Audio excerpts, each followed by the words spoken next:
Hi hello ನಮಸ್ಕಾರ ಸ್ನೇಹಿತರೆ, ಎಲ್ರಿಗೂ ಮತ್ತೊಮ್ಮೆ ಚಾನಲ್ಗೆ ಸ್ವಾಗತ. ನನ್ನ ADV 390 ತಗೊಂಡಾಗಿಂದ ಒಂದು ವಿಡಿಯೋ ಮಾಡಬೇಕು ಅನ್ಕೊಂಡಿದ್ದೆ. ಅಂದ್ರೆ ಏನಕ್ಕೆ ಅಂದ್ರೆ ಇದೊಂಥರ ಇನ್ಫಾರ್ಮೇಟಿವ್ ವಿಡಿಯೋ ಅಂತ ಅನ್ಕೋಬಹುದು ನೀವು. ಸೊ ADV ತಗೊಂಡವ್ರಿಗೆ ತುಂಬಾ ಜನ ತಗೊಂಡಿದ್ದೀರಾ, ತುಂಬಾ ಜನಕ್ಕೆ ಏನ್ ಆಕ್ಸರೀಸ್ ಹಾಕ್ಸ್ಕೋಬೇಕು ಅಂತ ಗೊತ್ತಿರಲ್ಲ, ಒಬ್ಬೊಬ್ರು ಗೊತ್ತಿರುತ್ತೆ. ಸೊ ಇದೊಂದು ವಿಡಿಯೋ ತುಂಬಾ ಯೂಸ್ಫುಲ್ ಆಗಿರುತ್ತೆ. ಏನಕ್ಕೆ ಅಂದ್ರೆ ADV 390 ಅಡ್ವೆಂಚರ್ ಅಲ್ಲಿ ಆಕ್ಸರೀಸ್ ಏನೇನು ಬರುತ್ತೆ, ಮತ್ತೆ ನಾವು ಟೂರಿಂಗ್ ಸೆಟಪ್ ಏನೇನು ಯೂಸ್ ಮಾಡ್ಬೋದು, ಮತ್ತೆ ಏನ್ ಪರ್ಪಸ್ ಇದೆ, ಅದರಿಂದ ನಾವು ಹಾಕ್ಸ್ಕೊಂಡಿರೋದ್ರಿಂದ ಅದರಿಂದ ಏನು ಯೂಸ್ ಇದೆ ಅನ್ನೋದು ನಾನೇ ಒಂದು ಈ ಡೀಟೇಲ್ ವಿಡಿಯೋಲಿ ಹೇಳಿದ್ದೀನಿ. ಮತ್ತೆ ಬರೀ ADV 390 ಅಲ್ಲ, ನಾನು ಜಿಂಕೆನೂ ತಂದಿದ್ದೀನಿ ಇವತ್ತು. ಸೊ ನೋಡ್ಬೋದು, ನನ್ನ ಜಿಂಕೆನೂ ಇದೆ ಇವತ್ತು ಜೊತೆಲಿ. ಯಾಕಂದ್ರೆ ನಾನು ಜಿಂಕೆ ತಗೊಂಡು ನಾನು ತುಂಬಾ ದಿವಸ ರೈಡ್ ಎಲ್ಲ ಮಾಡಿ ಈಗ ಈ ಒಂದು ಹೊಸ ಗಾಡಿ ತಗೊಂಡಿದ್ದೀನಿ. ಆಲ್ರೆಡಿ ಒಂದು ಶಬರಿಮಲೆ ರೈಡ್ ಮಾಡಿದೆ ನಾನು. ಸೊ ಶಬರಿಮಲೆ ರೈಡ್ನ ನೀವು ವಿಡಿಯೋ ಎಲ್ಲ ನೋಡಿರ್ತೀರಾ. ಶಬರಿಮಲೆ ರೈಡ್ನ ನಾನು ಇದೇ ಒಂದು 390 ಅಡ್ವೆಂಚರ್ ಅಲ್ಲೇ ಮಾಡಿದೆ, ನಾನು CK ಮತ್ತೆ ಸಿದ್ಧಾರ್ಥ್. ಸೊ ನಿಜವಾಗ್ಲೂ ಸಖತ್ ಇಷ್ಟ ಆಯ್ತು ಗಾಡಿನ. ನಾನು ಎಕ್ಸ್ಪೆಕ್ಟ್ ಮಾಡಿದ್ದು ತರಾನೇ ಇದೆ ಗಾಡಿ ನನಗೆ. ಸೊ ಇದು ಪವರ್ ಅಂತೂ ನೆಕ್ಸ್ಟ್ ಲೆವೆಲ್, ಮಾತಾಡಂಗಿಲ್ಲ ಪವರು. ಸೊ ಆಮೇಲೆ ಕಂಟ್ರೋಲಿಂಗ್ ಆಗಲಿ ಎಲ್ಲ ತುಂಬ ಚೆನ್ನಾಗಿ ಇಷ್ಟ ಆಯಿತು. ಸೊ ಇನ್ನು ನೆಕ್ಸ್ಟ್ ಫ್ಯೂಚರಲ್ಲಿ ನಾನು ಮಾಡೋ ಒಂದು ರೈಡ್ಗಳಿಗೆ ನೀವು ಮತ್ತೆ ತುಂಬ ಜನ ಕನ್ಫ್ಯೂಸ್, ಏನಪ್ಪ ಎರಡು ಗಾಡಿನೂ ಇಟ್ಕೊಂಡಿದ್ದೀರ? ಖಂಡಿತ ಎರಡು ಗಾಡಿನೂ ಇಟ್ಕೊಳ್ತೀನಿ. ಎಕ್ಸ್ಪಲ್ಸ್ನ ಸೇಲ್ ಮಾಡಲ್ಲ ನಾನು. ಸೊ ಏನಕ್ಕೆ ಅಂದರೆ ನನಗೆ ಎಕ್ಸ್ಪಲ್ಸ್ ಅಷ್ಟು ಕಾನ್ಫಿಡೆನ್ಸ್ ಕೊಡೋವಂಥ ಗಾಡಿ ನನಗೆ ಈ ಗಾಡಿ ಕೊಡುತ್ತೆ ಅಂತ ಇನ್ನೂ ನನಗೆ ಗೊತ್ತಿಲ್ಲ. ಯಾಕಂದರೆ ಇದೇ ಈ ಸೆಗ್ಮೆಂಟೇ ಬೇರೆ, ಅದೇ ಸೆಗ್ಮೆಂಟೇ ಬೇರೆ. ಸೊ ಇದು ಬಂದು ಟೂರಿಂಗ್ ಪರ್ಪಸ್ ಥರ, ಅಂದರೆ ಟೂರಿಂಗ್ ಮಾಡ್ಬೋದು, ಮತ್ತು of road, semi of road ಥರ ಇರುತ್ತಲ್ಲ, ಒಂದು ಸ್ವಲ್ಪ ಮೀಡಿಯಮ್ ಆಫ್ ರೋಡು, ಎಕ್ಸ್ಟ್ರೀಮು ಮಾಡ್ಬೋದು. ನಾನು ಇನ್ನೂ ಸೆಟ್ ಆಗಿಲ್ಲ, ನಾನು ನೋಡಬೇಕು. ಮುಂದಿನ ದಿನ ನೋಡ್ತೀರಾ ನನ್ನ ವಿಡಿಯೋಗಳಲ್ಲಿ. ಸೊ ಎಕ್ಸ್ಪಲ್ಸ್ ಅಂತೂ ಮಾತಾಡಂಗಿಲ್ಲ ಬಿಡಿ, ನನ್ನ ಫೇವ್ರೆಟ್ ಗಾಡಿ ಅನ್ಬೋದು ಇವಾಗ ನಿಜವಾಗ್ಲೂ. ಸೊ 2 ಸಲ ಲಡಾಖ್ ಮಾಡಿದ್ದೀನಿ, ಮತ್ತು ತುಂಬ ಆಫ್ ರೋಡ್ ಲೆಕ್ಕ ಇಲ್ಲದಷ್ಟು ಆಫ್ ರೋಡ್ ಮಾಡಿದ್ದೀನಿ. ಸೊ ಈ ಗಾಡಿ ಓಡಿಸ್ತೀನಿ ಅಂದರೆ ನನಗೆ ತುಂಬ ಕಾನ್ಫಿಡೆನ್ಸು. ಸೊ ಮೊದಲನೇದಾಗಿ ಈಗ ನಾನು ADV ಇಂದ ಸ್ಟಾರ್ಟ್ ಮಾಡ್ತೀನಿ. ADV 390 ಆಕ್ಸರೀಸ್ ಏನೇನು ಹಾಕ್ಸಿದ್ದೀನಿ, ಮತ್ತು ಅದ್ರ ಪ್ರೈಸ್ ಎಷ್ಟು ಎಲ್ಲ ಡೀಟೇಲಾಗಿ ಹೇಳ್ತೀನಿ. ಬನ್ನಿ ಹೋಗೋಣ. ಸೊ ಮೊದಲನೇದಾಗಿ ಹೇಳ್ಬೇಕು ಅಂದರೆ, ಯಾರೇ ಒಬ್ರು ಗಾಡಿ ತೊಗೊಂಡ್ರು ಅಷ್ಟೇ ಹೊಸ ಗಾಡಿಗೆ, ಫಸ್ಟು ನಾವು ಗಾಡಿಗೆ ಪ್ರೊಟೆಕ್ಷನ್ ಮಾಡೋವಂಥದ್ದು ನೋಡಬೇಕು. ಯಾಕಂದರೆ ಇನ್ ಕೇಸ್ ನಾವೇನಾದರೂ ಬಿದ್ದರೆ ಗಾಡಿಗೆ ಟ್ಯಾಂಕ್ಗಾಗಲಿ ಇಂಜಿನ್ಗಾಗಲಿ, ಸೊ ಮತ್ತು ಓವರಾಲ್ ಗಾಡಿಗೆ ಏನು ಡ್ಯಾಮೇಜ್ ಆಗಬಾರ್ದು ಅದಕ್ಕೆ ಏನು ಮಾಡ್ತೀವಿ, ಫಸ್ಟು ನಾವು ಪ್ರೊಟೆಕ್ಷನ್ ಕೊಡೋದು ಗಾಡಿಗೆ ಏನಾದ್ರು ಆಕ್ಸರೀಸು. ಸೊ ಈ ಆಕ್ಸರೀಸ್ ಇತ್ತು ಅಂದರೆ ತುಂಬ ಯೂಸು. ನಾನಾಗಿ ಮೊದಲನೇಗೆ ಹೇಳ್ಬೇಕು ಅಂದರೆ, ನಾನು ಮೋಟೋ ಟಾರ್ಕು ಕ್ರ್ಯಾಶ್ ಗಾರ್ಡ್ ಹಾಕ್ಸಿದ್ದೀನಿ. ಸೊ ನನ್ನ ಗಾಡೀಲಿ ಇರೋದೆಲ್ಲ ಆಲ್ಮೋಸ್ಟ್ ಎಲ್ಲ ಮೋಟೋ ಟಾರ್ಕೇನೆ. ಸೊ ಯಾಕಂದರೆ ಮೋಟೋ ಟಾರ್ಕ್ ಒಂಥರ ನಮ್ಮ ಬ್ರ್ಯಾಂಡ್ ಇದ್ದಂಗೆ ಅದು. ಸೊ ನಾನು ಎಕ್ಸ್ಪಲ್ಸ್ ಆಗಿರ್ಬೋದು, ಇದಾಗಿರ್ಬೋದು. ಸೊ ಮೊದಲನಾಗಿ ಕ್ರ್ಯಾಶ್ ಗಾರ್ಡ್ ಹಾಕ್ಸಿದ್ದೀನಿ. ಈ ಒಂದು ಕ್ರ್ಯಾಶ್ ಗಾರ್ಡ್ ಬಂದು ಸಖತ್ ಸೇಫ್ಟಿ ಇದೆ. ಒಂದು ನೋಡ್ಬೋದು, ಇಲ್ಲಿ ಕಾಣಿಸ್ತಾ ಇದೆ, ಈ ಟ್ಯಾಂಕ್ಗೆ ಫುಲ್ ಪ್ರೊಟೆಕ್ಷನ್ ಇದೆ. ಅಂದರೆ ಏನು ಈ ಪೆಟ್ರೋಲ್ ಟ್ಯಾಂಕ್ ಇದೆಯಲ್ಲ, ಮತ್ತು ಇಲ್ಲಿ ಫೇರಿಂಗ್ ಕೊಟ್ಟಿದ್ದಾರೆ ನೋಡಿ ಶೀಲ್ಡ್ಗೆ. ಸೊ ಇದಕ್ಕೆ ತುಂಬ ಪ್ರೊಟೆಕ್ಷನ್ ಇದೆ. ಮತ್ತು ಇದ್ರದ್ದು ಕ್ವಾಲಿಟಿನೂ ಅಷ್ಟೇ ಮಾತಾಡಂಗಿಲ್ಲ, ಕ್ವಾಲಿಟಿ ಬಗ್ಗೆಲ್ಲ ಮಾತಾಡಂಗಿಲ್ಲ. ಏನು ಹೇಳಬೇಕು ಅಂದರೆ ಸಖತ್ತು ಒಂದು ಒಳ್ಳೆ ಕ್ವಾಲಿಟಿ. ಮತ್ತು ಡಿಸೈನಿಂಗು ನೋಡ್ಬೋದು ಎಷ್ಟು ಚೆನ್ನಾಗಿದೆ. ಇಲ್ಲಿ ನೋಡ್ಬೋದು ನೀವು, ಇಂಜಿನ್ಗೂ ಪ್ರೊಟೆಕ್ಷನ್ ಕೊಟ್ಟಿದ್ದಾರೆ, ಮತ್ತು ಸೈಡಲ್ಲಿ ಗೇರ್ ಬಾಕ್ಸ್ಗಾಗಲಿ ಇಂಜಿನ್ಗಾಗಲಿ ಎಲ್ಲದಕ್ಕೂ ಒಂದು ಪ್ರೊಟೆಕ್ಷನ್ ಇದೆ. ಸೊ ಬ್ಯಾಶ್ ಪ್ಲೇಟ್, ನೆಕ್ಸ್ಟ್ ಬಂದರೆ ಬ್ಯಾಶ್ ಪ್ಲೇಟ್ ನೋಡ್ಬೋದು. ಸೊ ಒಂದು ಒಳ್ಳೆ ಗೇಜ್ ಇರೋಂಥ ಬ್ಯಾಶ್ ಪ್ಲೇಟು, ಆದರೂ ಆ್ಯಕ್ಚುಲಿ ಲೈಟ್ ವೆಯ್ಟ್ ಇದೆ. ಸೊ ತುಂಬ ಏನು ವೆಯ್ಟ್ ಇಲ್ಲ. ಒಂದು ಒಳ್ಳೆ ಬ್ಯಾಶ್ ಪ್ಲೇಟ್ ಕೊಟ್ಟಿದ್ದಾರೆ, moto torque bash plate. Next ಬಂದು saddle stay. So saddle stay ಏನಕ್ಕೆ ಯೂಸ್ ಆಗುತ್ತೆ ಅಂದರೆ, ತುಂಬ ಜನ ಟೂರಿಂಗ್ ಮಾಡ್ತೀನಿ ಅಂದರೆ ಅವ್ರಿಗೆ ಯೂಸ್ ಆಗುತ್ತೆ. ಸ್ಯಾಡಲ್ ಬ್ಯಾಗ್ ಹಾಕ್ತಾರೆ, ಇಲ್ಲಾಂದರೆ ಪ್ಯಾನಿಯರ್ಸ್ ಹಾಕ್ತಾರೆ, ಅಂಥವ್ರಿಗೆ ಯೂಸ್ ಆಗುತ್ತೆ. ಸೊ ನಾನು ಸ್ಯಾಡಲ್ ಸ್ಟೇ ಏನಕ್ಕೆ ಅಂದರೆ, ನಾನು ಲಾಂಗ್ ಟೂರಿಂಗ್ ಮಲ್ಟಿ ಡೇಸ್ ರೈಡ್ಗಳು ಮತ್ತು ಹೆವಿ ಲಾಂಗ್ ರೈಡ್ಸ್ ಮಾಡಬೇಕು ಅಂದರೆ ನಾನು ಈ ಒಂದು ಸ್ಯಾಡಲ್ ಸ್ಟೇನ ಯೂಸ್ ಮಾಡ್ತೀನಿ. ಚೆನ್ನಾಗಿದೆ. ಮತ್ತು ಲುಕ್ಕು ನೋಡ್ಬೋದು ನಿಮಗೆ ಏನು ಹೆಂಗೆ ಕಾಣಿಸ್ತಾ ಇದೆ ಅಂತ. ಅದು ಬಿಟ್ಟರೆ ನೋಡಿದ್ರೆ ಟಾಪ್ ರ್ಯಾಕ್ ನೋಡ್ಬೋದು. ಸೊ ಈ ಟಾಪ್ ರ್ಯಾಕ್ ಏನಕ್ಕೆ ಅಂದರೆ, ನಿಮಗೆ ಗೊತ್ತು, ಯಾರೇ ಒಬ್ರು ಟೂರಿಂಗ್ ಮಾಡಬೇಕು ಅಂದರೆ ಒಂದು ಲಗೇಜ್ನ ನಾವು ಟೈಮ್ ಮಾಡಬೇಕು ಅಂದರೆ ಒಂದು ಸ್ಪೇಸ್ ಬೇಕೇ ಬೇಕು ನಮಗೆ. ಸೊ ಒಂದು ಬ್ಯಾಕ್ ಪ್ಯಾಕ್ ಆಗಿರ್ಬೋದು, ಇಲ್ಲಾಂದರೆ ಟೈಲ್ ಬ್ಯಾಗ್ ಅಂತ ಬರುತ್ತಲ್ಲ, ರೈನಾಕ್ಸ್, ನಾವೆಲ್ಲ ಯೂಸ್ ಮಾಡೋದು ರೈನಾಕ್ಸು. ಸೊ ಇವಾಗ ವೇಟ್ರ್ ತೊಗೊಂಡಿದ್ದೀನಿ. ಸೊ ಸಖತ್ ಯೂಸ್ ಇದೆ ಇದು, ಸೊ ಲಾಂಗ್ ರೈಡ್ ಮಾಡೋದಕ್ಕೆ. ಮತ್ತು ಬರೀ ಟಾಪ್ ಬಾಕ್ಸ್ ಹಾಕೋಬೋದು. ಇದ್ರ ಮೇಲೆ ಒಂದು ಟಾಪ್ ಬಾಕ್ಸ್ ಪ್ಲೇಟ್ ಬರುತ್ತೆ, ಇದ್ರ ಮೇಲೆ ಹಾಕೊಂಡು ನೀವು ಟಾಪ್ ಬಾಕ್ಸ್ ಹಾಕೋಬೋದು. ಸೊ ನೆಕ್ಸ್ಟ್ ಆಕ್ಸರೀಸ್ ಎಲ್ಲ ಆದಮೇಲೆ, ನಾವು ಮಾಡೋ ಒಂದು ರೈಡ್ಗಳಿಗೆ ನೈಟ್ ಟೈಮಲ್ಲಿ ನಮ್ಗೆ ಒಂದು ಒಳ್ಳೆ ವಿಸಿಬಲ್ ಇರಬೇಕು ಅಂದರೆ, ಒಂದು ಒಳ್ಳೆ ಪವರ್ ಲೈಟ್ ಬೇಕು. ವಿಸಿಬಲ್ ಇರಬೇಕು ಅಂದರೆ, ಮತ್ತು ಫುಲ್ ಕ್ಲಿಯರ್ ವ್ಯೂ ಬೇಕು ಅಂದರೆ ಒಂದು ಒಳ್ಳೆ ಲೈಟ್ ಬೇಕು ಅಂದ್ಬಿಟ್ಟು ನಾನು ಫಸ್ಟು ಎಚ್ ಯೂಸ್ ಮಾಡ್ತಾಯಿದ್ದೆ. ಸೊ ಈಗ ನಾನು GR ತೊಗೊಂಡಿದ್ದೀನಿ. ನೋಡ್ಬೋದು, ಇದು ಒಂದು GR ಲೈಟು. ಸೊ ಇದು ಆ್ಯಕ್ಚುಲಿ ಕಾಸ್ಟ್ಲಿ ಹೇಳಬೇಕು ಅಂದರೆ. ಎಲ್ಲರಿಗೂ ನಾನು ತೊಗೊಳ್ಳಿ ಅಂತ ನಾನು ಹೇಳೋಕ್ಕಾಗಲ್ಲ, ಅದು ಡಿಪೆಂಡ್ ಅಪಾನ್ ನಿಮ್ಮ ಒಂದು ಇಷ್ಟ ಅದು ತೊಗೊಳ್ಳೋದು. ಸೊ ಪ್ರೈಸ್ ಬಂದಿದ್ದು ಒಂದು 20,000 ಇದೆ. ಸೊ ಈ ಫಸ್ಟು 22 ಇತ್ತು, ಇವಾಗ ಕಡಿಮೆ ಆಗಿದೆ. ಸೊ ಇದು ನಿಜವಾಗ್ಲೂ ಸೂಪರ್ ಇದಿದ್ರೆ ಇದೊಂದು ಹಾಕೊಂಡು ಹೋಗ್ಬಿಟ್ರು ಅಂದರೆ, ಬಟ್ ಅಲ್ಲಿ ಅನ್ಕೊಳ್ತೀರ ಏನಪ್ಪ ಮುಂದೆ ಇರೋರಿಗೆಲ್ಲ ನೀವು ಈ ಥರ ಪವರ್ ಲೈಟ್ ಹಾಕ್ಬಿಟ್ಟು ಅಂತ. ಸೊ ನೀವು ಅದೇ ಥರ ಯೋಚನೆ ಮಾಡಬೇಕು ಅಂದರೆ, ನಮಗೆ ಹಂಗಾರೆ ಅವರು ಲಾರಿಯವರು ಬಸ್ಸವರೆಲ್ಲ 90/100 ಮತ್ತು ದೊಡ್ಡ ಪವರ್ ಲೈಟ್ಸ್ ಎಲ್ಲ ಹಾಕ್ತಾರೆ. ಅವಾಗ ನಾವೆಲ್ಲಿ ಹೋಗ್ಬೇಕು? ಸೊ ಇದಕ್ಕೆ ನಾವು ರಿಪ್ಲೈ ಆ ಥರ ಅಂದರೆ, ನಮ್ಮದು ಪವರ್ ಇದ್ದಾಗ ಅವರು ಸೈಲೆಂಟಾಗಿ ಇರ್ತಾರೆ ಅನ್ನೋದು. ಸೊ ಇದರಲ್ಲಿ ಇನ್ನೊಂದು ಏನು ಅಡ್ವಾಂಟೇಜ್ ಅಂದರೆ, ನಾನು GR ಲೈಟ್ ಆನ್ ಮಾಡಿ ತೋರಿಸ್ತೀನಿ ನೋಡಿ, ಮುಂದೆ ಬಾ. ಸೊ ಈಗ ನೋಡಿ GR ಲೈಟ್ ಆನ್ ಆಗಿದೆ. ಸೊ ಇದ್ರಲ್ಲಿ ಮೇಯ್ನು ನನಗೆ ತುಂಬ ಇಷ್ಟ ಆಗಿದ್ದು ಅಂದರೆ ಆರನ್ನು. ಆರನ್ ನೋಡಿದ್ರೆ ಫ್ಲಾಶಿಂಗ್ ಆಗುತ್ತೆ, ಕಾಣಿಸ್ತಾ ಇದೆಯಲ್ಲ, ವಿತ್ ಆರನ್ ವಿತ್ ಬರುತ್ತೆ. ಮತ್ತೆ ಇದರಲ್ಲಿ ಫ್ಲಾಶ್ ಮೋಡ್ಸ್ ಇದೆ ನೋಡಿ, ಡಬಲ್ ಫ್ಲಾಶಿಂಗ್ ಇದೆ.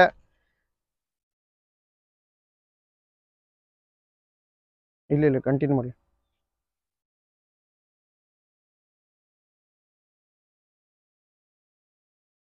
ಸೊ 3 ತರ ಫ್ಲಾಶಿಂಗ್ ಇದೆ. ಮತ್ತೆ ಬ್ರೈಟ್ನೆಸ್ ಕಂಟ್ರೋಲ್ ಮಾಡ್ಬೋದು, ನೋಡ್ಬೋದು ಇಲ್ಲಿ ಬೆಳಗಿರೋದ್ರಿಂದ ಸ್ವಲ್ಪ ನಿಮ್ಗೆ ಕಾಣಿಸಲ್ಲ ನೋಡಿ, ಬ್ರೈಟ್ನೆಸ್ ಕಂಟ್ರೋಲ್ ಮಾಡ್ಬೋದು. ಸೊ ಇದನ್ನ ನೀವು ಡಿಮ್ ಆದ್ರೂ ಮಾಡ್ಬೋದು, ಲೋ ಆದ್ರೂ ಮಾಡ್ಬೋದು, ಹೈ ಆದ್ರೂ ಮಾಡ್ಬೋದು. ಸೊ ಈ ಒಂದು ಲೈಟ್ಸ್ ಬಂದು ತುಂಬಾ ಯೂಸ್ ಇದೆ. ಸೊ ತುಂಬಾ ಲಾಂಗ್ ಟೂರಿಂಗ್ ಮಾಡೋರಿಗೆ ಇದೊಂದು ಒಳ್ಳೆಯ ಲೈಟ್ ಅಂತಾನೆ ಹೇಳ್ಬೋದು. ಸೊ ನಾನು ಫಸ್ಟ್ ಟೈಮು ನಾನು ಈ ತರ ಎಲ್ಲ ಇನ್ವೆಸ್ಟ್ ಮಾಡಲ್ಲ. ಸೊ ಏನಕ್ಕೆ ಅಂದ್ರೆ ಒಂದು ಗಾಡಿ ಅದೇ ತರ ಇದ್ದಾಗ ಅದೇ ತರ ಆಕ್ಸರೀಸ್ ಹಾಕ್ಸೋದು ಒಳ್ಳೇದು ಅಂತ ಅನ್ಕೊಂಡಿದ್ದೀನಿ. ಸೊ ಇಷ್ಟ ಹಾಕ್ಸಿದೀನಿ. ನೆಕ್ಸ್ಟ್ ಬಂದು ಫೆಂಡರ್ ಹಾಕ್ಸಿದೀನಿ ನೋಡಿ, ಮಡ್ಗಾರ್ಡ್ ಫೆಂಡರ್ ಇದು, ಅಂದ್ರೆ ಫ್ರಂಟ್ ಫೆಂಡರ್ ಇದು. ಇದು ಬಂದು ಪೊಲೀಸ್ ಸ್ಪೋರ್ಟ್ LBS ಅಲ್ಲಿ ಹಾಕ್ಸಿದ್ದು. ಪೊಲೀಸ್ ಸ್ಪೋರ್ಟ್ ಅನ್ನೋ ಒಂದು ಪ್ಲಾಸ್ಟಿಕ್ ಸಕ್ಕದಾಗಿದೆ, ಕ್ವಾಲಿಟಿ ನೋಡ್ಬೋದು. ಮತ್ತೆ ಲುಕ್ ನೋಡ್ಬೋದು ನೀವು ಇದಕ್ಕೆ, ಈ ಗಾಡಿಗೆ ಲುಕ್ ಯಾವ ತರ ಕೊಡ್ತಾ ಇದೆ ಅನ್ನೋದು ನೋಡ್ಬೋದು. ಸೊ ನೆಕ್ಸ್ಟ್ ಬಂದು ನಿಮಗೆ ಇದು ಒಂದು ನಕ್ಕಲ್ ಗಾರ್ಡ್ ಹಾಕ್ಸಿದ್ದೀನಿ, ಬರಕ್ ಪರ್ಸರ್ಸ್ ಅನ್ನೋದು. ಸೊ ಇದು ಬಂದು ನಿಮಗೆ ನಾನು ಬ್ಲ್ಯಾಕ್ ಹಾಕ್ಸಿದ್ದೆ, ನೆಕ್ಸ್ಟ್ ಫಸ್ಟ್ ಕಾಪಿ ಹಾಕ್ಸಿದ್ದೆ ಯಾವುದೋ ಒಂದು ಕಡಿಮೆದು. ಸೊ ಇವಾಗ ಏನು ಮಾಡಿದೆ, ಈಗ ನಿನ್ನೆ ಹೋಗಿ ಫೆಂಡರ್ ಚೇಂಜ್ ಮಾಡಿದಾಗ ಇದಕ್ಕೆ ಕರೆಕ್ಟಾಗಿ ಕಾಂಬಿನೇಷನ್ ಆಗಬೇಕು, ಮತ್ತೆ ಕರೆಕ್ಟಾಗಿ ಲುಕ್ ಬರಬೇಕು ಮುಡಿ ಬರಕ್ ಪರ್ಸರ್ಸ್ ಹಾಕ್ಸಿದ್ದೀನಿ. ಸಕ್ಕದಾಗಿದೆ ಗಾಡಿ ಇದು ಒಂದು ಇವಾಗ ಲುಕ್ ನೋಡ್ತಾ ಇರ್ಬೋದು ನೀವು ಏನು ಚೇಂಜಸ್ ಆಗಿದೆ. ಸೊ ಶ್ರೀಹರಿ ಗಾಡಿಲೂ ಇದೇ ಇತ್ತು ಫಸ್ಟು, ಬಟ್ ನಾನು ಲೇಟಾಗಿ ತೊಗೊಂಡೆ. ಸೊ ನಿನ್ನೆ ಹಾಕ್ಸಿ ಇವತ್ತು ಬರಕ್ ಪರ್ಸರ್ಸ್ ಹಾಕಿದ್ದೀನಿ, ಏನು ಈ ವಿಡಿಯೋ ಮಾಡ್ತಾ ಇದ್ದೀನಲ್ಲ ಈಗ. ಮತ್ತು ಇದರಲ್ಲಿ ಏನು ಅಂದರೆ ನಿಮ್ಗೆ ಅಡ್ವಾಂಟೇಜು, ಗಾಡಿ ಇನ್ನೇನಾದ್ರು ಆಫ್ ರೋಡ್ ಏನಾದ್ರು ಬಿತ್ತು ಅಂದರೆ ನಿಮಗೆ ಸೇಫ್ಟಿ ಇರುತ್ತೆ. ಸೊ ಲಿವರ್ಗಾಗಲಿ ಯಾವುದೇ ಥರ ಡ್ಯಾಮೇಜ್ ಆಗಲ್ಲ. ರ್ಯಾಮ್ ಮೌಂಟ್ ಹಾಕ್ಸಿದ್ದೀನಿ. ರ್ಯಾಮ್ ಮೌಂಟ್ ಬಂದು ನಿಮಗೆ ಒಂದು ಒಳ್ಳೆ ಮೊಬೈಲು GPS ಯೂಸ್ ಮಾಡೋಕ್ಕಾಗುತ್ತೆ. ಸೊ ಏನು ಅಂದರೆ ಬೇರೆ ಮೊಬೈಲ್ಗಳೆಲ್ಲ ಏನು ಅಂದರೆ ನಿಮಗೆ ಥ್ರೆಡ್ ಇದು ಮಾಡ್ಬೇಕು, ಜಸ್ಟ್ ಇದೇನಿಲ್ಲ, ಹಿಂಗೆ ಮೊಬೈಲ್ ಹಿಂಗೆ ಇಟ್ಬಿಟ್ಟು ಹಿಂಗೆ ಪುಷ್ ಮಾಡಿ ಹಿಂಗೆ ಇದು ಮಾಡೋದು. ಆಮೇಲೆ ಇದು ಬಂದು ರ್ಯಾಮ್ ಮೌಂಟ್ ಬಂದು ಒಂದು 5,500 ರೂಪಾಯಿ, ಇದು ಕಾಸ್ಟ್ಲಿನೇ, ಬಟ್ ಈ ಗಾಡಿಗೆ ಚೆನ್ನಾಗಿರಲಿ ಅಂದ್ಬಿಟ್ಟು ಹಾಕ್ಸಿದ್ದೀನಿ. ರ್ಯಾಮ್ ಮೌಂಟು ತುಂಬ ಯೂಸ್ಫುಲ್ ಇದೆ ನಿಮಗೆ GPS ಯೂಸ್ ಮಾಡೋದಕ್ಕೆ. ಮತ್ತು ಫ್ಯೂಯಲ್ ಎಕ್ಸ್ ಹಾಕ್ಸಿದ್ದೀನಿ ನಾನು. ಫ್ಯೂಯಲ್ ಎಕ್ಸ್ ಬಂದು ನನಗೆ ಏನಕ್ಕೆ ನಾನು ಫ್ಯೂಯಲ್ ಎಕ್ಸ್ ಹಾಕ್ಸಿದ್ದೀನಿ ಅಂದರೆ ಆಲ್ರೆಡಿ ಒಂದು ವಿಡಿಯೋನೂ ಮಾಡಿದ್ದೀನಿ ನಾನು. Fuel X low and torque ಕಡಿಮೆ ಇದೆ ನಮ್ಮ ಒಂದು KTMನಲ್ಲಿ. ಸೊ ಏನಾದರೂ ಸೆಕೆಂಡು ಥರ್ಡಲ್ಲಿ ಹೋಗ್ತೀವಿ ಅಂದರೆ ಥರ್ಡು ಫೋರ್ತಲ್ಲೆಲ್ಲ ಗಾಡಿ ಒಂಥರ ವೈಬ್ರೇಟ್ ಆಗೋದು, ಇಲ್ಲಾಂದರೆ ಜರ್ಕ್ ಹೊಡಿಯೋದು ಆ ಥರ ಆಗುತ್ತೆ. ಸೊ ನನಗಿದಲ್ಲಿ ತುಂಬ ಯೂಸ್ಫುಲ್ ಆಗಿದ್ದು ಅಂದರೆ ಇದು ಒಂದೇ ನನಗೆ ನಿಜವಾಗ್ಲೂ. ಸೊ ಲೈಟ್ಸ್ ಯೂಸ್ ಆಗುತ್ತೆ, ಇವೆಲ್ಲ ಯೂಸ್ ಇದೆ, ಬೇರೆ ಎಲ್ಲ. ಬಟ್ ನಮಗೆ ಇಮಿಡಿಯೇಟ್ ರೆಸ್ಪಾನ್ಸ್ ಗೊತ್ತಾಗಿದ್ದು ಅಂದರೆ ಇದೊಂದಿದೆ ಫ್ಯೂಯಲ್ ಎಕ್ಸು. ಸೊ ಇದು ಹಾಕ್ಸಿದ್ಮೇಲೆ ನಾವು ಸೆಕೆಂಡ್ ಗೇರಲ್ಲಿ ಟರ್ನ್ ಮಾಡ್ಬೋದು, ಮತ್ತು ಸೆಕೆಂಡ್ ಗೇರಲ್ಲಿ ನಿಲ್ಲಿಸಿ ನೀವು ಕಂಟಿನ್ಯೂ ಮಾಡ್ಬೋದು, ಅಂದರೆ ಮೂವ್ ಮಾಡ್ಬೋದು. ಮತ್ತು ಥರ್ಡು ಫೋರ್ತಲ್ಲೆಲ್ಲ ಜರ್ಕ್ ಹೊಡಿತಾಯಿತ್ತು, ಲ್ಯಾಗ್ ಆಗ್ತಾಯಿತ್ತು. ಸೊ ಅದೆಲ್ಲ ಇಶ್ಯೂ ಆಯಿತು. ಮತ್ತು ಈ ಸ್ವಿಚಸ್ ಹಾಕ್ಸ್ಕೊಂಡಿದ್ದೀನಿ. ಈ ಒಂದು ಸ್ವಿಚಸ್ ಏನಪ್ಪ ನೀವೆಲ್ಲ ನೋಡ್ಬೋದು, ಇಲ್ಲಿ ಏನಪ್ಪ ಇದು ಈ ಥರ ಸ್ವಿಚಸ್ಗಳು ಹಾಕೊಂಡು ನೀವು ನೋಡಿದ್ರೆ ಒಂಥರ ಫ್ಲೈಟ್ ಕ್ಯಾಬಿನ್ ಇದ್ದಂಗೆ ಐತೆ ಅನ್ಕೋಬೋದು. ಇದು ಬಂದು GR ಸ್ವಿಚ್ ನೋಡ್ಬೋದು, ಇದು ಕಂಟ್ರೋಲಿಂಗು ನಿಮಗೆ ಗೊತ್ತಾಗುತ್ತೆ GR ಇದು. ಸೊ ಇದಕ್ಕೆ ನಾನು ಏನಕ್ಕೆ ಹಾಕ್ಸ್ಕೊಂಡಿದ್ದೀನಿ ಅಂದರೆ ಒಂದು ಮಿನಿ ಡ್ರೈವ್, ಇನ್ನೂ ಮಿನಿ ಡ್ರೈವ್ ಹಾಕ್ಸಿಲ್ಲ. ಸೊ ಆಗಲೇ ಆಲ್ರೆಡಿ ಮುಂಚೆನೇ ಹಾಕ್ಸ್ಕೊಂಡಿದ್ದೀನಿ. ಇದಕ್ಕೆ ಒಂದು ಮಿನಿ ಡ್ರೈವ್ ಸ್ವಿಚ್ಚು. ಇದು ಬಂದು GRಗೆ ಕಂಟ್ರೋಲ್. ಇದು ಆ್ಯಕ್ಚುಲಿ GR ಏನು ಅಂದರೆ GR ಲೈಟಲ್ಲಿ ಡೈರೆಕ್ಟ್ ಪವರ್ ತೊಗೊಳುತ್ತೆ. ಇವಾಗ ನೀವು ಗಾಡಿ ಕೀ ಆನ್ ಮಾಡಿದ ತಕ್ಷಣ ಒಂದು 10-15 ದಿವಸ ನಿಲ್ಸಿರ್ತೀರಾ, ಇಲ್ಲ ಒಂದು ತಿಂಗಳು ನಿಲ್ಸಿರ್ತೀರಾ, ಟಕ್ಕಂದ್ರೆ ಡೈರೆಕ್ಟ್ ಪವರ್ ತೊಗೊಂಡಾಗ ಏನಾಗುತ್ತೆ, ಬ್ಯಾಟ್ರಿ ವೀಕ್ ಆಗುತ್ತೆ.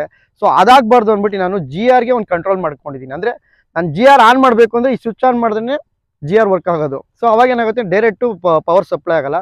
ಸೊ ಕಂಟ್ರೋಲ್ ಇರೋದ್ರಿಂದ ನನಗೆ ಬ್ಯಾಟ್ರಿ ಚೆನ್ನಾಗಿರುತ್ತೆ ಅಂತ ಒಂದು ಹಾಕ್ಸ್ಕೊಂಡಿದ್ದೀನಿ. ಸೊ ಇಲ್ಲಿ ನೋಡ್ಬಂದು ಇದು ಬಂದು TPS ಅಂತ. ಸೊ ಟಯರ್ದು ನಿಮ್ಮದು ಪ್ರೆಷರ್ ಎಷ್ಟಿದೆ ಅನ್ನೋದು ಇಲ್ಲಿ ಗೊತ್ತಾಗುತ್ತೆ. ಇವಾಗ ನೋಡ್ತಾ ಇರ್ಬೋದು ಗಾಡಿದು ಪ್ರೆಷರ್ ಎರಡು ಈಕ್ವಲ್ ಆಗಿದೆ, 27 ಮತ್ತು ಟೈಮಿಂಗ್ಸ್ ತೋರಿಸುತ್ತೆ. ಮತ್ತು ಇದು ಟೆಂಪ್ರೇಚರು, ಔಟ್ಸೈಡ್ ಟೆಂಪ್ರೇಚರು. ಸೊ ಈ ಥರ ಇದೆ. ಇದೊಂದು TPS ಬಂದು ನಾನು ಇದು ಪ್ರೈಸ್ ಎಲ್ಲ ಓವರ್ ಆಲ್ ಹೇಳ್ತೀನಿ, ಏನೇನು ಹಾಕ್ಸಿದ್ದೀನಿ ಎಷ್ಟೆಷ್ಟು ಅಂತ. ಅದು ಬಿಟ್ಟರೆ ಇದೊಂದು ಫ್ಲ್ಯಾಶ್ ಎಕ್ಸು ಸ್ವಿಚ್ ಹಾಕ್ಸಿದ್ದೀನಿ. ಸೊ ಇದೇನಕ್ಕೆ ಅಂದರೆ ಎಲ್ಲರೂ ಫ್ಲ್ಯಾಶ್ ಎಕ್ಸ್ ಹಾಕ್ಸ್ತಾರೆ, ಯಾವ ಥರ ಇರುತ್ತೆ ನಾನು ಅದ್ರ ಬಗ್ಗೆ ನಾನೇನು ಹೇಳಲ್ಲ, ಅದು ಸರಿ ಇಲ್ಲ ಅಂತ ಹೇಳಲ್ಲ. ಫ್ಲ್ಯಾಶ್ ಎಕ್ಸ್ ಹಾಕ್ಸ್ತಾನೆ ಏನಾಗುತ್ತೆ, ನೀವು ಫ್ಲ್ಯಾಶ್ ಎಕ್ಸಲ್ಲಿ ಏನು ಅಂದರೆ ಇಂಡಿಕೇಟರ್ ನೀವು ಇದು ಮಾಡಬೇಕು, ಹಿಂಗೆ ನೋಡಿ ಹಿಂಗೆ ಮಾಡಬೇಕು. ಇದ್ರ ಬದಲು ನನಗೆ ಈಸಿ ಮೆಥಡು ಅಂದ್ಬಿಟ್ಟು ನಾನು ಒಂದು ಸ್ವಿಚ್ ಹಾಕ್ಸ್ಕೊಂಡಿದ್ದೀನಿ. ಜಸ್ಟ್ ಹಿಂಗೆ ಆನ್ ಆ್ಯಂಡ್ ಆಫ್ ನೋಡ್ಬೋದು. ಮುಂದೆ ಬೇಕಾರೆ ತೋರಿಸ್ತೀನಿ, ಮುಂದೆ ಹೋಗು. ಸೊ ನೋಡಿ ಇಲ್ಲಿ ಜಸ್ಟ್ ಈಗ ಆನ್ ಆ್ಯಂಡ್ ಆಫ್ ಮಾಡಿದ್ರೆ ಸಾಕು, ಪ್ಯಾಟ್ರನ್ ಚೇಂಜ್ ಆಗ್ತಾ ಇರುತ್ತೆ. ಸೊ ತುಂಬ ಯೂಸು. ಸೊ ನನಗಿದೊಂದು ಯೂಸ್ ಇರೋದಕ್ಕೆ ಹಾಕ್ಸಿದ್ದೀನಿ. ಸೊ ನೆಕ್ಸ್ಟ್ ನೋಡ್ಬೋದು ನೀವು ಹ್ಯಾಂಡಲ್ ಬಾರ್ ರೈಸರ್ ಹಾಕಿದ್ದೀನಿ. ಸೊ ಹ್ಯಾಂಡಲ್ ಬಾರ್ ರೈಸರ್ ಏನಕ್ಕೆ ಅಂದರೆ ಆ್ಯಕ್ಚುಲಿ ಸ್ಟಾಕು ಹ್ಯಾಂಡಲ್ ಬಾರ್ ಕರೆಕ್ಟಾಗಿರುತ್ತೆ ಒಬ್ಬೊಬ್ಬರಿಗೆ ಪೊಸಿಷನು. ಸೊ ಟೂರಿಂಗಿಗೆ ಅಂತ ಬಂದಾಗ ಏನಾಗುತ್ತೆ, ನಮಗೆ ಪೊಸಿಷನ್ ಕರೆಕ್ಟಾಗಿರಬೇಕು. ಸೊ ಇದಕ್ಕೆ ಬಾರ್ ಹ್ಯಾಂಡ್ಲು ಲುಕ್ ಬರಲ್ಲ. ಸೊ ನಾವು ನೋಡ್ಬೋದು ಎಕ್ಸ್ಪಲ್ಸ್ಗೆ ಮತ್ತು ಹಿಮಾಲಯನ್ಗೆಲ್ಲ ಬಾರ್ ಹ್ಯಾಂಡ್ಲ್ ಯೂಸ್ ಮಾಡ್ತೀವಿ. ಸೊ ಈ ಗಾಡೀಲಿ ನೋಡ್ಬೋದು. ಸೊ ನನಗೆ ಏನು ಪೊಸಿಷನ್ ಕುತ್ಕೊಳ್ತೀನಿ ಬಿಡಿ, ಕೂತ್ಕೊ. ಸೊ ಏನಕ್ಕೆ ಅಂದರೆ ಟೂರಿಂಗ್ ಟೈಮಲ್ಲಿ ನಮಗೆ ಟೂರಿಂಗ್ ರೈಡಿಂಗ್ ಮಾಡ್ಬೇಕಾದ್ರೆ ಏನು ಅಂದರೆ ಪೊಸಿಷನ್ ಕರೆಕ್ಟಾಗಿರ್ಬೇಕು, ಹ್ಯಾಂಡಲ್ ಕಂಫರ್ಟ್ ಇರುತ್ತೆ.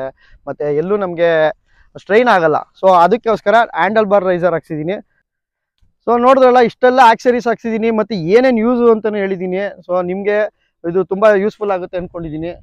ಆಮೇಲೆ ಈ ಗಾಡಿಗೆ ನಾನು ಫಸ್ಟ್ ಟೈಮ್ ಇನ್ನೂ ಇದ್ರಿಗೆ ಹೆಸರಿಟ್ಟಿಲ್ಲ ನಾನು. ಸೊ ಅದಕ್ಕೆ ಗೊತ್ತಿರೋಂಗೆ ನೀವು ಜಿಂಕೆ ಎಕ್ಸ್ಪಲ್ಸ್ಗೆ ಜಿಂಕೆ ಅಂತ ಹೆಸರಿಟ್ಟಿದೆ. ಸೊ ಈ ಗಾಡಿಗೆ ನಾನು ಜಿಂಕೆ ಅಂತ ಆ ಗಾಡಿಗೆ ಜಿಂಕೆ ಅಂತ ಹೆಸರಿಟ್ಟು ಈ ಗಾಡಿಗೆ ನಾನು ಒಂದು ಹೆಸರಿಟ್ಟಿದ್ದೀನಿ. ಸೊ ಅದು ಬಂದು ಚಿರತೆ ಅಂತಲೇ ಇಟ್ಟಿದ್ದೀನಿ. ಸೊ ಏನಪ್ಪ ಎಲ್ಲ ಪ್ರಾಣಿಗಳು ಹೆಸರಿಕೊಂಡಿದ್ದೆ ಅಂದರೆ ಅದು ನನಗೆ ಇಷ್ಟ ಆಯಿತು. ಸೊ ಜಿಂಕೆ ಏನಕ್ಕೆ ಅಂದರೆ ಅದು ಆಫ್ ರೋಡಲ್ಲಿ ಅದ್ರದ್ದು ಪರ್ಫಾರ್ಮೆನ್ಸು ಅದ್ರದ್ದೆಲ್ಲ ಜಿಂಕೆ ಥರ ಇರುತ್ತೆ. ಇದು ಬಂದು ADV 390 ಇದ್ರದ್ದು ಪವರಲ್ಲಿ ನಿಮಗೆ ಗೊತ್ತಿರುತ್ತೆ, ನಾವೇನು ಹೇಳ್ಬೇಕಾಗಿಲ್ಲ. ಸೊ ಇದ್ರ ಪವರ್ ಇದ್ರ ಲೆಕ್ಕದಲ್ಲಿ ನಾನು ಚಿರತೆ ಅಂತ ಇಟ್ಟಿದ್ದೀನಿ. ಸೊ ಒಂಥರ ಕರಿ ಚಿರತೆ ಅಂತ ಅನ್ಕೋಬೋದು. ಸೊ ಈ ಗಾಡಿ ಕಲರು ಬ್ಲ್ಯಾಕ್ ಇರೋದ್ರಿಂದ ನಾನು ಈ ಗಾಡಿಗೆ ಅಧಿಕೃತವಾಗಿ ನಾನು ಇವತ್ತು ಚಿರತೆ ಅಂತ ಇಟ್ಟಿದ್ದೀನಿ. ಸೊ ಚಿರತೆ ನನಗೆ ಇಷ್ಟ ಆಗಿದೆ, ನಿಮಗೂ ಇಷ್ಟ ಆಗಿದೆ ಅಂತ ಅಂದ್ಕೊಳ್ತೀನಿ. ಯಾಕಂದರೆ ನಿಮಗೆ ಗೊತ್ತು, ಮನೇಲಿರೋ ಒಂದು ಪೆಟ್ಟನ್ನು ಯಾವುದೋ ನೀವೇನೋ ಸಾಕು ಪ್ರಾಣಿಗಳು ಸಾಕಿರ್ತೀರ. ಸೊ ಅದಕ್ಕೆಲ್ಲ ನೀವೇನಿರ್ತೀರಿ, ನಿಮ್ಗೆ ಇಷ್ಟಪಟ್ಟು ನೀವೊಂದು ಎಷ್ಟು ಹೆಸರಿಟ್ಟಿರ್ತೀರ, ಚಿನ್ನು ಮುನ್ನು ಅದು ಇದನ್ನು ಇಟ್ಟಿರ್ತೀರ. ಸೊ ನಮ್ಮ ಗಾಡಿ ಮೇಲೆ ಒಂದು ಪ್ರೀತಿ ಇರುತ್ತೆ. ಸೊ ಅದನ್ನು ನಾವು ಒಂದು ಪ್ರಾಣಿಗಳು ಹೋಲಿಸ್ಕೊಂಡಿರ್ತೀವಿ, ಹುಲಿ ಸಿಂಹ ಹಂಗೆ ಅಂತ ಹೋಲಿಸ್ಕೊಂಡಿರ್ತೀವಿ, ಪ್ರಾಣಿಗಳಿಗೆ ಹೋಲಿಕೆ ಮಾಡಿರ್ತೀವಿ. ಈಗ ನೀವು ಯಾವುದೇ ಕಾರ್ ಇಟ್ಟಿರೋ ಅಷ್ಟೇ. ಸೊ ಅದಕ್ಕೋಸ್ಕರ ನಾನು ಅಧಿಕೃತವಾಗಿ ನನ್ನ ಗಾಡಿಗೆ ADV 390ಗೆ ಚಿರತೆ ಅಂತ ಇಟ್ಟಿದ್ದೀನಿ. ಸೊ ಇದ್ರದ್ದು ವೇಗ ಬಂದು ಚಿರತೆ ಥರನೇ ಇರುತ್ತೆ. ಸೊ ವರ್ಲ್ಡಲ್ಲೇ ಫಾಸ್ಟೆಸ್ಟ್ ಅನಿಮಲ್ ಅಂದರೆ ಚಿರತೆನೆ ಅಂತ ನಿಮಗೆ ಗೊತ್ತಿರೋಂಗೆ. ಸೊ ಹಂಗೆ ನನ್ನ ಒಂದು ಪ್ರೀತಿಯಿಂದ ಚಿರತೆ ಅಂತ ಇಟ್ಟಿದ್ದೀನಿ. ಸೊ ಈಗ ನಾನು ಡೈರೆಕ್ಟಿಗೆ ಪ್ರೈಸಿಂಗ್ ಬಂದುಬಿಡ್ತೀನಿ, ನಾನು ನನ್ನ ವರ್ತ್ ಆಕ್ಸರೀಸು ಎಷ್ಟೆಷ್ಟು ಹಾಕ್ಸಿದ್ದೀನಿ ಅಂತ. ಸೊ ಮೊದಲನೇದಾಗಿ ಹೇಳಬೇಕು ಅಂದರೆ GR ಲೈಟ್ ಬಂದು 20,000, ಮೋಟೋ ಕ್ರಾಶ್ ಗನ್ ಬಂದು 5,400, ಅಂದರೆ ಬ್ಯಾಶ್ ಪ್ಲೇಟ್ ಬಂದು 3,000 ರೂಪಾಯಿ ಇದೆ ಮೋಟೋ ಟಾರ್ಕ್ದು. ಸ್ಯಾಡಲ್ ಸ್ಟೇ ಬಂದು 2,400 ರೂಪಾಯಿ ಇದೆ. ಮತ್ತು ಟಾಪ್ ರ್ಯಾಕ್ ಬಂದು ನಿಮಗೆ 3,000 ರೂಪಾಯಿ ಇದೆ. ಸೊ ಮೋಟೋ ಟಾರ್ಕ್ಗೆ ಸೊ ಆಲ್ಮೋಸ್ಟ್ ಎಲ್ಲ ಮೋಟೋ ಟಾರ್ಕ್ ಹಾಕಿರೋದು. ಸೊ FLX ಬಂದು 10,000, TPS 2,700 ರೂಪಾಯಿ, ಅಂದರೆ ಟೈರ್ದು ಪ್ರೆಷರ್ದು ಇದು ಇನ್ಫೆಕ್ಟ್ರದ್ದು. ಸೊ ಇಷ್ಟು ಹಾಕ್ಸಿದ್ದೀನಿ. ಮತ್ತು ಸ್ವಿಚ್ಗಳೆಲ್ಲ ಬಿಡಿ ಅದೆಲ್ಲ ಕಡಿಮೆ ಇರುತ್ತೆ ಮಾಮೂಲಿ. ಮತ್ತು ರ್ಯಾಮ್ ಮೌಂಟ್ ಹೇಳಿದ್ದೀನಿ ಆಲ್ರೆಡಿ 5,500 ರೂಪಾಯಿ. ಆಮೇಲೆ GPS ಮೌಂಟ್ ಬಂದು ಮೋಟೋ ಟಾರ್ಕ್ತೇನೆ, ಇದು ಬಂದು 550 ಏನೋ. ಆಮೇಲೆ ಹ್ಯಾಂಡಲ್ ಬಾರ್ ರೈಸರು 2,400 ರೂಪಾಯಿ ವಿತ್ ಸಪ್ರೇಟ್ ಕೇಬಲ್. ಅಂದರೆ ಇದಕ್ಕೆ CT100 ಆಲ್ಟ್ರ್ ಮಾಡಿ ಹಾಕಿದ್ದೀವಿ. ಇದಕ್ಕೆ ಕೇಬಲ್ ಹ್ಯಾಂಡಲ್ ಬಾರ್ ರೈಸರ್ ಹಾಕಿದಾಗ ಏನಾಗುತ್ತೆ, ಕೇಬಲ್ಲು ಸ್ವಲ್ಪ ಶಾರ್ಟ್ ಆಗುತ್ತೆ. ಸೊ ಅದಕ್ಕೋಸ್ಕರ CT100 ಹಾಕಿದ್ದೀವಿ, ಯಾವುದಾದ್ರು ಟ್ರೈ ಮಾಡಿ. ಸೊ ಇಷ್ಟು ನನಗೆಲ್ಲ ಗೊತ್ತಿರೋದು ಅಂದ್ಕೊಂಡಿದ್ದೀನಿ. ಇನ್ನೇನಾದರೂ ಮರ್ತಿದ್ದೀನಲ್ಲ ಗೊತ್ತಿಲ್ಲ. ಸೊ ಇಷ್ಟು ನನ್ನ ಆಕ್ಸರೀಸಲ್ಲಿ ಹಾಕ್ಸಿರೋ, ನನ್ನ ಒಂದು ADV 390 ಹಾಕ್ಸಿರೋಂಥ ಆಕ್ಸರೀಸು ಇದೆಲ್ಲ ಯೂಸ್ ಇರೋದಕ್ಕೆ ಹಾಕ್ಸಿರೋದು, ಯಾವುದು ಯೂಸ್ ಇಲ್ಲ ಅಂತ ಹೇಳೋಂಗಿಲ್ಲ. ಸೊ ಅದಕ್ಕೋಸ್ಕರ ಹಾಕ್ಸಿರೋದು. ಆಮೇಲೆ ನೆಕ್ಸ್ಟ್ ಬಂದೆ ನಮ್ಮ ಎಕ್ಸ್ಪಲ್ಸ್ ಬಗ್ಗೆ ಮಾತಾಡಬೇಕು ಅಂದರೆ ಎಲ್ಲ ಆಲ್ರೆಡಿ ರೆಡಿ ಇದೆ, ನೋಡಿದ್ದೀರ. ನಾನು ಇದ್ದು 2-3 ವಿಡಿಯೋ ಮಾಡಿದ್ದೀನಿ ಟೂರಿಂಗ್ ಆಕ್ಸರೀಸು. ಸೊ ಆದರೂ ಒಂದು ಶಾರ್ಟಾಗಿ ನಿಮಗೂ ಇದೇ ವಿಡಿಯೋಲ್ಲೇ ಎರಡೂ ಇರಲಿ ಅಂತ ತೋರಿಸ್ತಾ ಇದ್ದೀನಿ.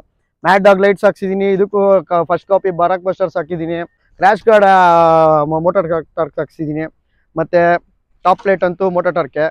ಆಮೇಲೆ ಮಿನಿ ಡ್ರೈವ್ ಹಾಕ್ಸಿದ್ದೀನಿ ಅಷ್ಟೇ ಸಿಂಪಲ್ಲಾಗಿ, ಒಂದು ಇದಕ್ಕೋಸ್ಕರ ಮಿನಿ ಡ್ರೈವ್ ಇರಲಿ ಅಂತ ನಾರ್ಮಲ್ ಟೈಮಲ್ಲೆಲ್ಲ ಯೂಸ್ ಮಾಡೋದಕ್ಕೆ.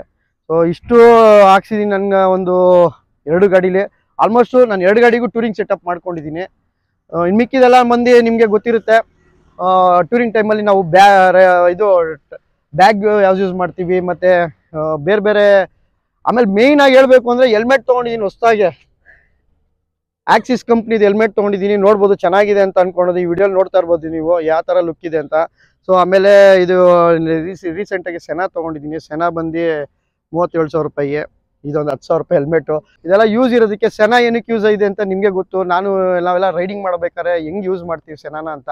ಸೊ ಒಂದು ಇಂಟರ್ಕಾಮಲ್ಲಿ ನಾವು ಎಷ್ಟು ಫನ್ನಾಗಿ ಮಾತಾಡ್ಕೊಂಡು, ಮತ್ತು ಬೋರಿಂಗ್ ಆಗಲ್ಲ ಯಾವಾಗ್ಲೂ. ಈ ಸೆನಾ ಇತ್ತು ಅಂದರೆ 1000 ಕಿಲೋಮೀಟ್ರ್ ಆರಾಮಾಗಿ ಯೂಸ್ ಮಾಡ್ಬೋದು. ಸೊ ಇಷ್ಟೆಲ್ಲ ಹಾಕ್ಸ್ಕೊಂಡಿದ್ದೀನಿ. ಸೊ ನನ್ಗೆ ಗೊತ್ತಿರೋಂಗೆಲ್ಲ ನಿಮ್ಗೆ ಹೇಳಿದ್ದೀನಿ ಇನ್ಫಾರ್ಮೇಟಿವ್ ಆಗಿ. ಈ ಒಂದು ವಿಡಿಯೋ ಇನ್ಫಾರ್ಮೇಟಿವ್ ಆಗಿದೆ ಅಂತ ಅನ್ಕೊಳ್ತೀನಿ. ಆಕ್ಸರೀಸಿಂದ ಪ್ರೈಸು, ಆಕ್ಸರೀಸ್ ಏನೇನು ಹಾಕ್ಸಿದ್ದೀನಿ, ಯಾವುದಾದ್ರು ಕಂಪ್ನಿ ಹಾಕಿದ್ದೀನಿ ಅಂತ ಎಲ್ಲ ಹೇಳಿದ್ದೀನಿ. ಸೊ ಈ ಒಂದು ಲಾಗು ನಿಮಗೆ ತುಂಬ ಇನ್ಫಾರ್ಮೇಟಿವ್ ಆಗಿದೆ, ಮತ್ತು ಇದ್ರ ಯೂಸ್ ಇದೆ ಅಂತ ಅಂದ್ಕೊಂಡಿದ್ದೀನಿ. ಮತ್ತೊಂದು ಲಾಗಲ್ಲಿ ಸಿಗೋಣ ಅಂತ ಹೇಳ್ತಾ ಎಲ್ಲರಿಗೂ ಬಾಯ್.